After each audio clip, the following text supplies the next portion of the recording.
Olá, sou Derlei Aguiar, discente do mestrado profissional em Educação Física do Polo UFAM Manaus.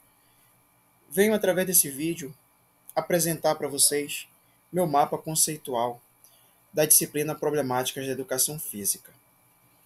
Na primeira semana, nós tivemos o assunto com relação ao abandono do trabalho docente por Fernando Gonzalez, que traz as práticas esportivizadas, que são as práticas somente de esportes, preparação de equipes, que só visa somente a preparação, por exemplo, de equipes dos melhores alunos, dos melhores praticantes de esportes da escola, né? E que tem somente essa visão dos esportes.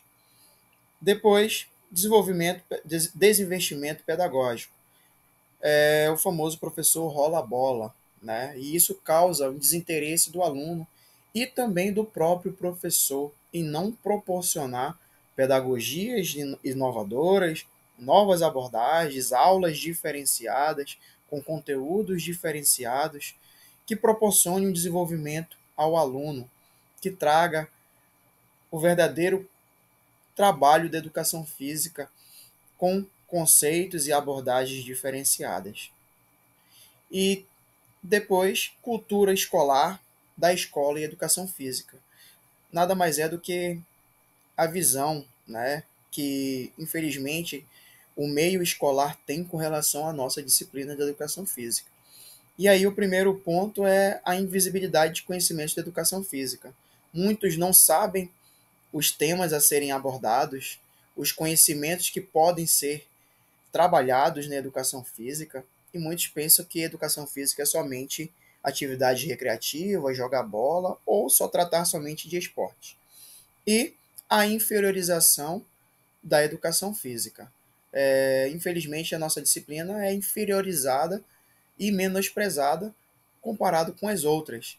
Nós temos diversos exemplos, e quando há qualquer corte, por exemplo, nas aulas, a primeira disciplina a ser pensada sempre é a educação física, por justamente terem essa visão errônea de que a educação física não tem importância e é menos importante do que as outras disciplinas. E nós sabemos que não é dessa maneira que, que deve ser trabalhada e deve ser vista a educação física.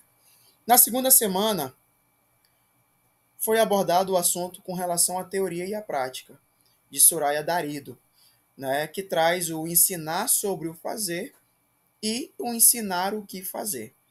Com relação a ensinar sobre o fazer, traz a abordagem conceitual, que faz parte da educação física. A educação física não tem somente prática, mas tem as abordagens conceituais, os contextos históricos dos assuntos a serem abordados, as suas relevâncias conceituais que tem que ser trabalhada com os alunos, para para ver o desenvolvimento do ensinar o que fazer, que nada mais é do que uma abordagem prática, né? Que tem que andar atrelado à abordagem conceitual.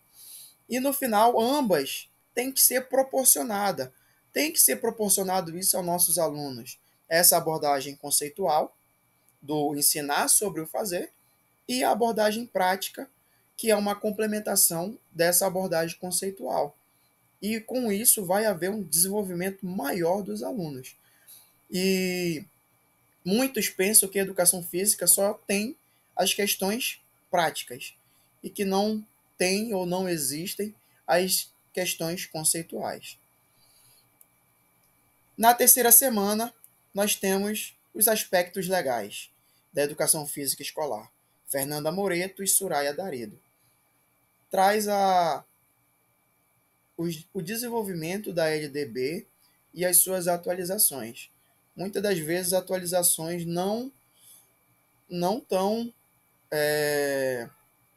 legais e que tragam melhoras para a educação física. Vamos ver. Em 1961, tivemos aí a LDB, em 1961, a primeira, que determinou um limite de idade para a prática da educação física no ambiente escolar. só poderia praticar ou participar das aulas de educação física na escola somente alunos até 18 anos. Acima disso, não poderiam participar. Em 1971,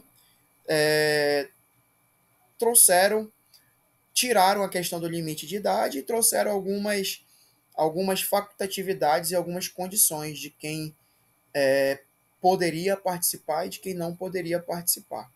Em 1996, tivemos uma nova atualização da LDB e que trouxe uma facultatividade com relação à educação física nos cursos noturnos, né?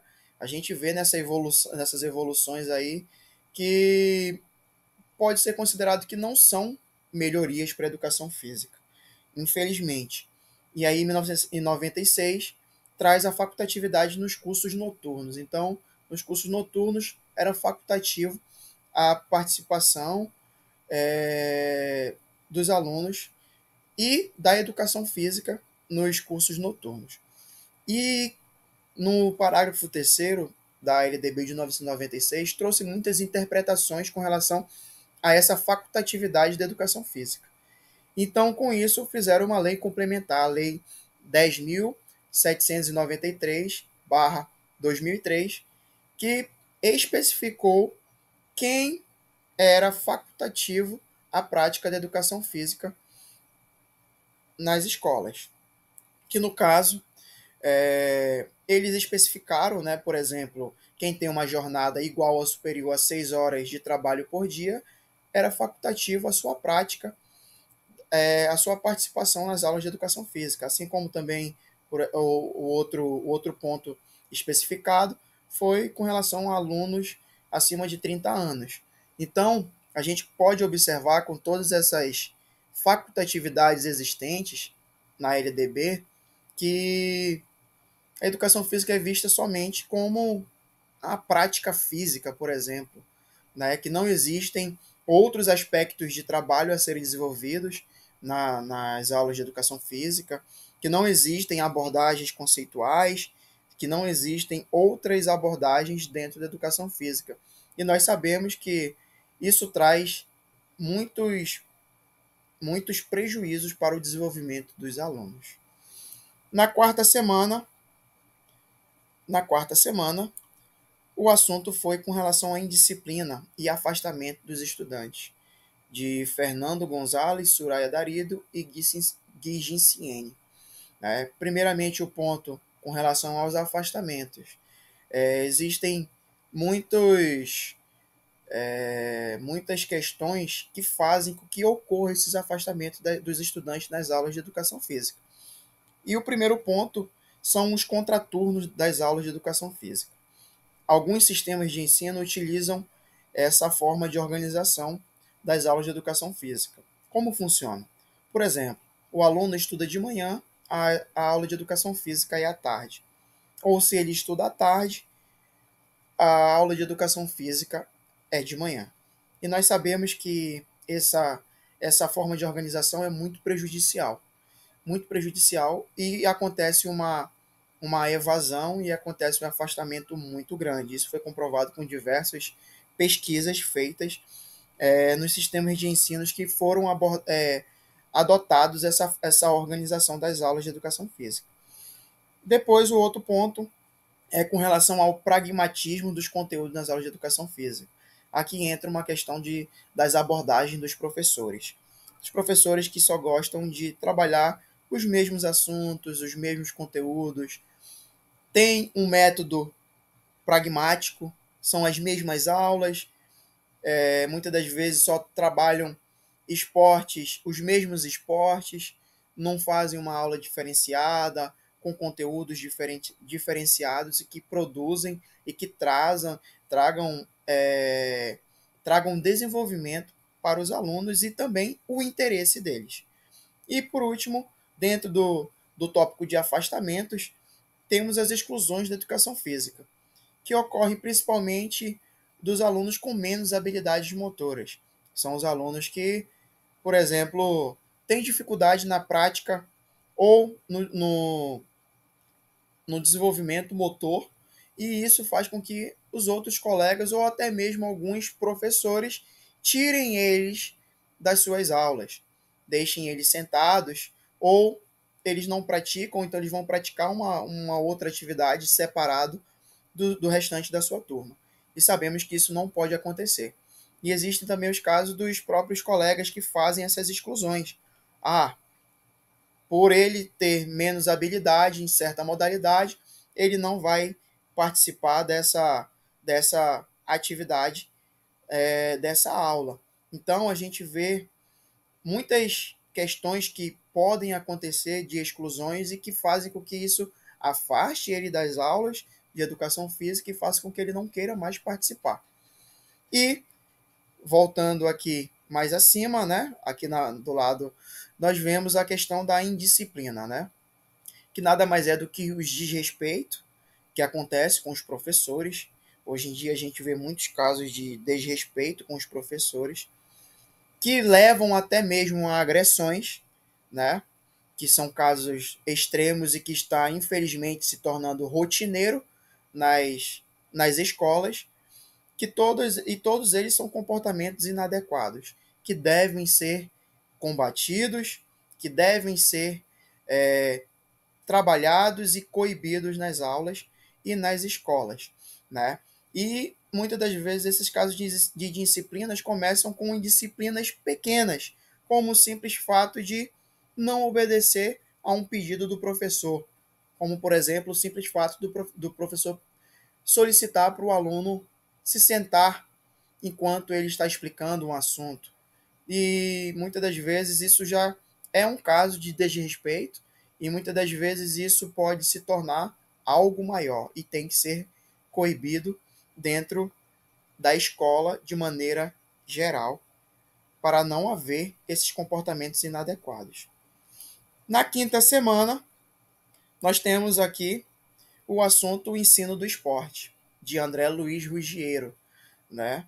E ele trata aqui, primeiramente, dos esportivista, né? Que era uma abordagem mais voltada somente para os esportes, né? O corpo forte e higiênico. Nós sabemos que a educação física teve uma abordagem higienista, né? Que só via as questões das práticas nas escolas somente como questão de prevenção de doenças e no tratamento da saúde, no cuidado da saúde, né? E dentro da abordagem esportivista, o treinamento de equipes esportivas. Dentro da escola, a gente via essa questão dos professores quererem somente treinar os mais habilidosos para as competições escolares, e isso fazia com que muitos alunos fossem excluídos das aulas, por ser menos habilidosos em determinada prática esportiva. E dentro da prática esportivista, nós vimos aí no último ponto a questão da predominância de modalidades. Nada mais é do que as modalidades mais tradicionais que são trabalhadas por certos professores, que nada mais é o futebol, o handebol, o basquetebol, o vôlei, as modalidades mais tradicionais.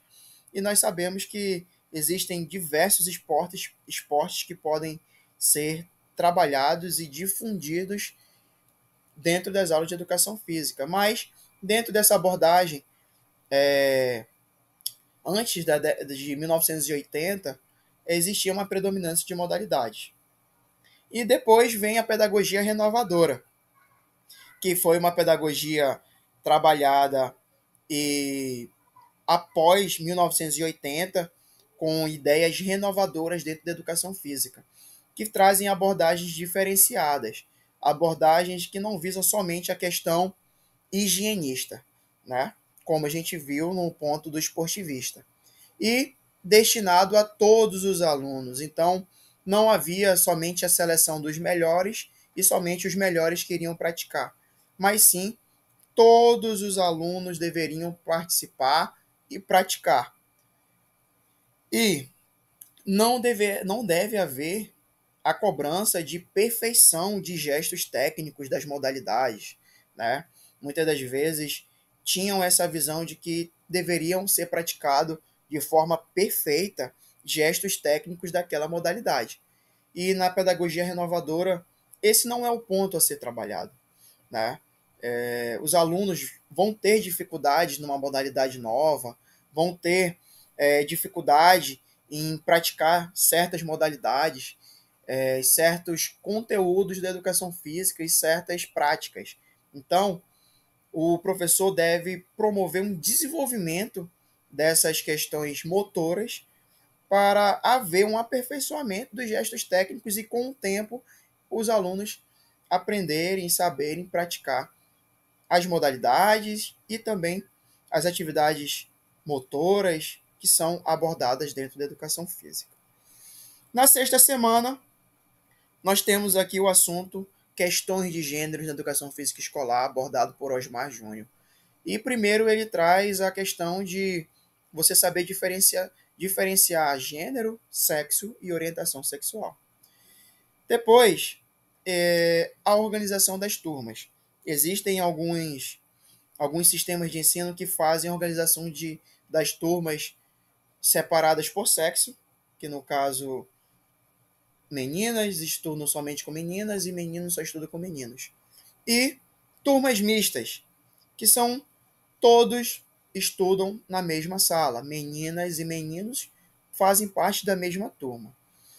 Depois, o próximo ponto são as diferenças biológicas, que nada mais é do que nós sabemos que o processo fisiológico de desenvolvimento das meninas e dos meninos são diferentes.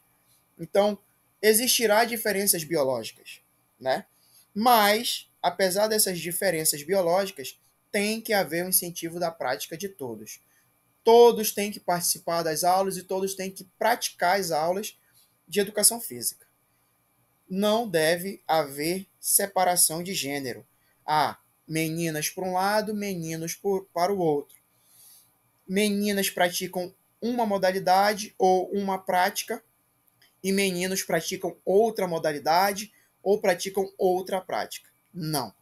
Deve-se haver aulas em conjuntos e todos participando de forma conjunta e juntos das práticas e das aulas de educação física, sem haver essa segregação, meninas para um lado e meninos para o outro. E na última semana, que no caso é a nossa sétima semana, tivemos o tema geradores e que trouxe o capítulo do livro o capítulo com relação à pedagogia do oprimido, de Paulo Freire, né, que traz uma reflexão com relação à forma de pensar. E nós temos que ter uma sociedade pensante, uma sociedade em que todos devem pensar, né? E também ser uma superadora de desafios. Temos que proporcionar essa forma de desenvolvimento nas escolas de superação, de não ter desafios que não possam ser superados. E para haver isso, tem que haver um diálogo entre todos, entre professor, entre aluno, entre professores e professores, entre professor e aluno, e entre aluno e professor. Até porque a educação é feita com todos. Muitos pensam que o papel mais importante da educação é somente o professor. E não é assim que funciona. Nós temos que ter uma visão ampla e de que todos fazem parte da educação e que todos têm que ter o livre acesso ao pensar e ao dialogar. Todos têm que fazer parte dessa sociedade, né, pensante, e todos têm que saber expor os seus pontos, haver os respeitos desses diálogos e trocas de conhecimentos. O professor muitas das vezes pode pensar que somente ele tem um conhecimento, mas não é assim que funciona. Nós temos que dialogar com nossos alunos e escutar eles também, até porque eles podem e têm, com certeza, conhecimentos a agregar ao nosso processo educacional. Então, finalizando, né, todos esses temas dentro da problemática da educação física são de extrema relevância e que fazem com que haja uma, um desenvolvimento e um aprimoramento dentro da educação física. E todos esses assuntos e essas problemáticas e esses pontos têm que ser levados para nossas aulas e para o sistema educacional para ver um desenvolvimento da educação física na educação de forma significativa, respeitosa, e nós sabemos a importância da educação física na escola. Muito obrigado a todos por acompanhar esse vídeo, por assistir esse vídeo. Espero que tenham gostado. E o mapa conceitual está aí para o melhor compreensão e também o trabalho de todos, e espero que possa agregar de alguma maneira para todos nós professores de educação física. Obrigado a todos e um abraço.